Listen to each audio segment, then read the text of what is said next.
من اجل ذالک کتبنا علی بنی اسرائیل انہ من قتل نفسا بغیر نفس او فساد فی الارض فکأنما قتل الناس جميعا ومن احیاها فکأنما احیا الناس جميعا وَلَقَدْ جَاءَتْ رُسُلُنَا بِالْبَيِّنَاتِ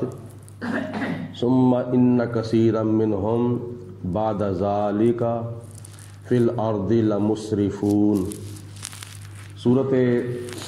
مائدہ کی آیت نمبر 32 ہے، جس میں اللہ تعالیٰ نے ارشاد فرمایا کہ ہم نے یہ بات قوم بنی اسرائیل پر بھی لکھ دی تھی اس وجہ سے۔ کس وجہ سے؟ جو وجہ گزشتہ آیتوں میں بیان کی گئی ہے حابیل اور قابیل کے واقعہ کے اندر، کہ بغیر قصور کے قابیل نے حابیل کو قتل کر دیا۔ تو یہ کوئی چھوٹا سا گناہ نہیں، یہ بہت بڑا گناہ ہے اور بہت بڑا ظلم ہے۔ اللہ فرماتا ہے کہ یہ بات ہم نے قوم بنی اسرائیل پر بھی لکھ دی تھی۔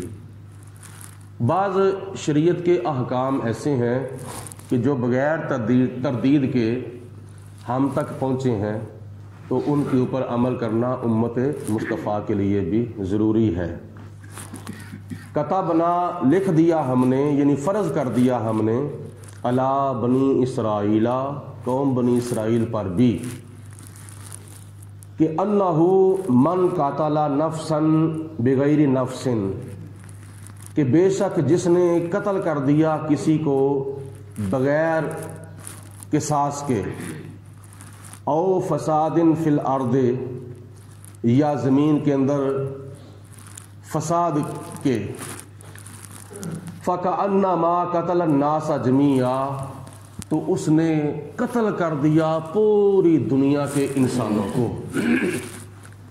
یعنی ایک انسان کو بغیر قصور کے، بغیر وجہ کے، بغیر شرعی عذر کے قتل کر دینا ظلم کے طور پر، تو گویا کہ ایسے ہی سمجھو اللہ تعالیٰ فرماتا ہے کہ اس نے ساری دنیا کے انسانوں کو قتل کر دیا۔ اور پوری دنیا کے انسانوں کو قتل کرنے کا کتنا گناہ ہے اور کتنا عذاب ہے۔ پوری دنیا کے انسانوں کو قتل کرنے کے عذاب کے برابر اللہ فرماتا ہے اس کو عذاب ہوگا جس نے بغیر وجہ کے کسی کو قتل کر دیا۔ اور آگے ارشاد فرمایا وَمَنْ أَحْيَاهَا، اور جس نے کسی کو مرتے مرتے بچا لیا۔ خدا نخواستہ کسی کا ایکسیڈنٹ ہو گیا تھا تو ممکن تھا کہ چند لمحات کے بعد اس کی موت واقع ہو جاتی، یا بندہ بیمار تھا تو بیماری کی وجہ سے ان قریب وہ مرنے والا ہی تھا، یا کوئی اور وجہ تھی کہ بندہ مر رہا تھا، کسی نے اس کو پکڑا اور پکڑ کر اٹھایا اور اٹھا کر ہسپتال لے گیا، کسی کلینک پر لے گیا اور جا کے اس کا علاج کروایا، اس کو دوائی وغیرہ ملی تو اللہ تعالیٰ نے اس کی زندگی بحال کر دی۔ یہ ہے کسی کو مرتے مرتے بچا لینا۔ اللہ فرماتا ہے کہ اگر کسی نے ایک شخص کو مرتے مرتے بچا لیا، اللہ پاک اس کو اتنا ثواب عطا فرمائے گا جتنا اس نے پوری دنیا کو بچا لیا ہے۔ پوری دنیا کو بچانے کے برابر اللہ تعالیٰ اس کو ثواب عطا فرمائے گا۔ لیکن بغیر قصور کے کسی نے اگر کسی کو قتل کر دیا ہے تو اس کو پوری دنیا کے انسانوں کو قتل کرنے کا گناہ اور عذاب ہوگا۔ وَلَقَدْ جَاءَتْ رُسُلُنَا بِالْبَيِّنَاتِ، اور بے شک ان میں یعنی قوم بنی اسرائیل میں ہمارے کئی رسول تشریف لائے تھے، اللہ تعالیٰ کی طرف سے نشانیاں لے کر، یعنی معجزات لے کر۔ اللہ تعالیٰ کے نبی بنی اسرائیل میں تشریف لائے تھے، اور وہ کون تھے؟ حضرت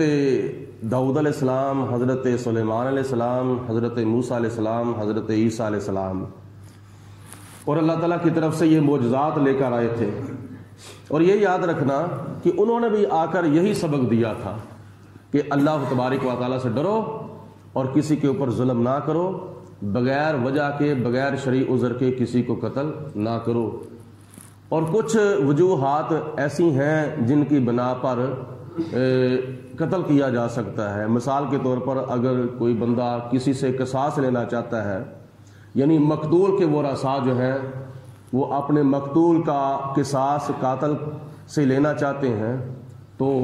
وہ قصاص کے طور پر قاتل کو قتل کر سکتے ہیں، اور وہ خود نہیں، قانون کے ذریعے۔ اسی طرح اگر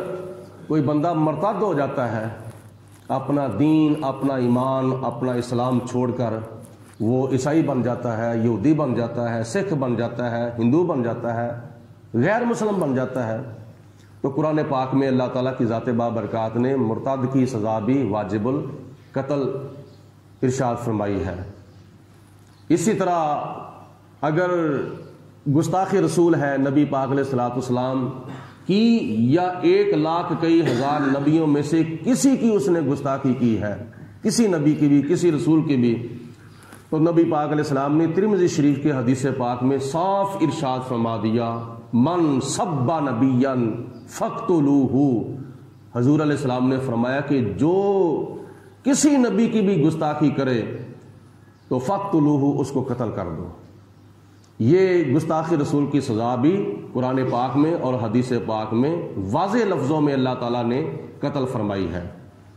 اسی طرح اگر کسی شادی شدہ مرد نے یا کسی شادی شدہ عورت نے غلط کاری کی ہو، مرد اپنی منکوحہ بیوی کو چھوڑ کر کسی اور کے پاس گیا ہو، اور عورت اپنے خامد کو چھوڑ کر کسی غیر کے پاس گئی ہو، غلط کاری کی ہو، تو اس کی سزا شریعت نے رجم یعنی سنسار کرنا لکھا ہے،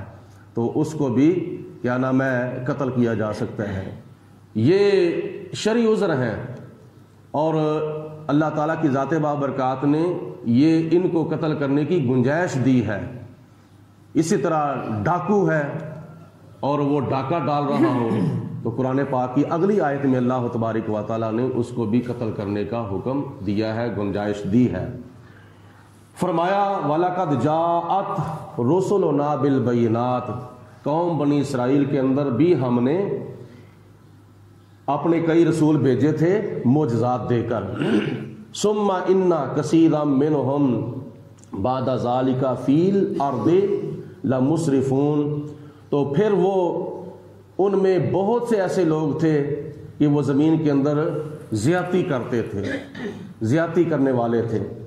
پھر بھی انہوں نے ہدایت حاصل نہ کی۔ انما جزاء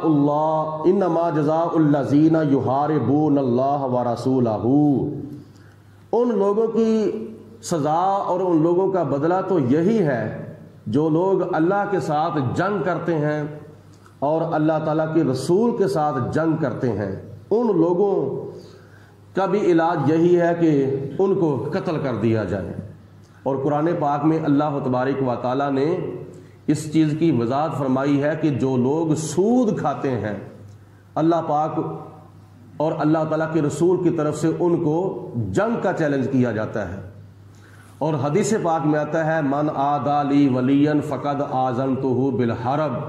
جو اللہ تعالیٰ کے کسی ولی کے ساتھ دشمنی رکھتا ہے، اللہ فرماتا ہے میں اس کو بھی جنگ کا چیلنج کرتا ہوں۔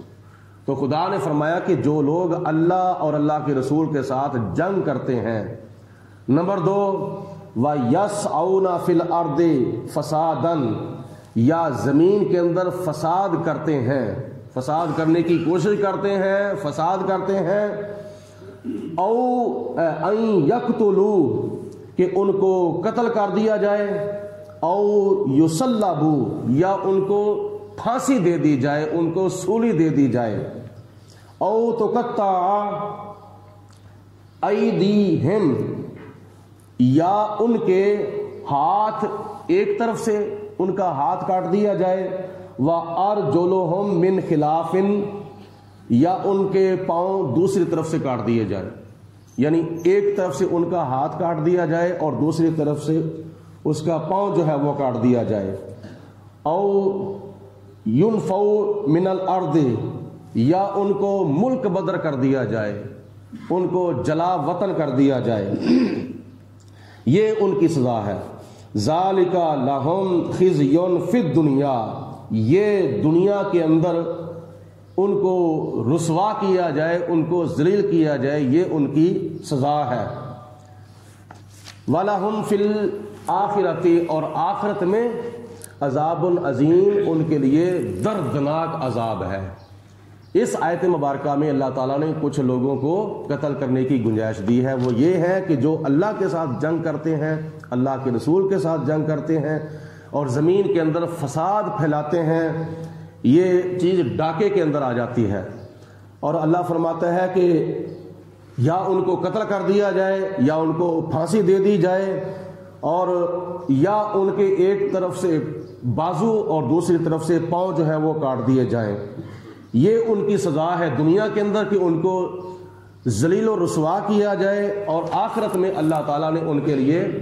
بہت بڑا عذاب تیار کر رکھا ہے۔ ان الا الذین، سوائے ان لوگوں کے، ان لوگوں میں سے کن کو کچھ نہیں کہنا، اللہ فرماتا ہے الا الذین، سوائے ان لوگوں کے، تابو، جنہوں نے توبہ کر لی،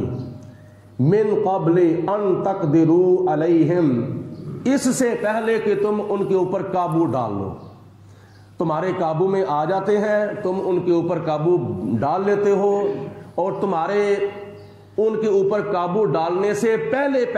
اگر وہ راہ راست پہ آ جاتے ہیں، سیدھے راستے پر آ جاتے ہیں، توبہ کر لیتے ہیں، تو اللہ تعالیٰ فرماتا ہے فَاعْلَمُوا أَنَّ اللَّهَ غَفُورٌ رَحِيمٌ، تو جان لو اللہ تعالیٰ ان کو معاف فرمانے والا ہے اور ان کے اوپر رحم فرمانے والا ہے۔ تو یہ چند اللہ تعالیٰ کی ذات بابرکات نے گنجائشیں دی ہیں جن کے بنا پر کسی کو قتل کیا جا سکتا ہے، ان کے علاوہ کسی کو قتل نہیں کرنا۔ نبی پاک علیہ الصلوۃ والسلام نے تو یہاں تک ارشاد فرمایا ہے کہ اگر کسی مسلمان نے بغیر قصور کے، ذاتی طور پر بغیر قصور کے کسی کافر کو بھی قتل کر دیا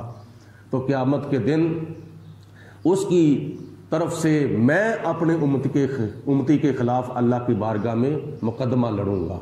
یعنی نبی پاک علیہ الصلوۃ والسلام کو تو یہ بھی گوارا نہیں کہ بغیر قصور کے کسی کافر کو بھی قتل کر دیا جائے۔ آج مسلمان کو قتل کر رہے ہیں، بھائی کو قتل کر رہا ہے، بیٹا باپ کو قتل کر رہا ہے، باپ بیٹے کو قتل کر رہا ہے، بیوی خامد کو قتل کروا رہی ہے، خامد بیوی کو قتل کروا رہا ہے۔ کس قدر یہ کیا نام ہے ظلم و ستم کا دور دورہ ہو چکا ہے، اور کس قدر یہ انتہا ہو چکی ہے ظلم و ستم کی۔ تو یہ کوئی تھوڑا سا اور چھوٹا سا گناہ نہیں ہے، یہ بہت بڑا گناہ ہے،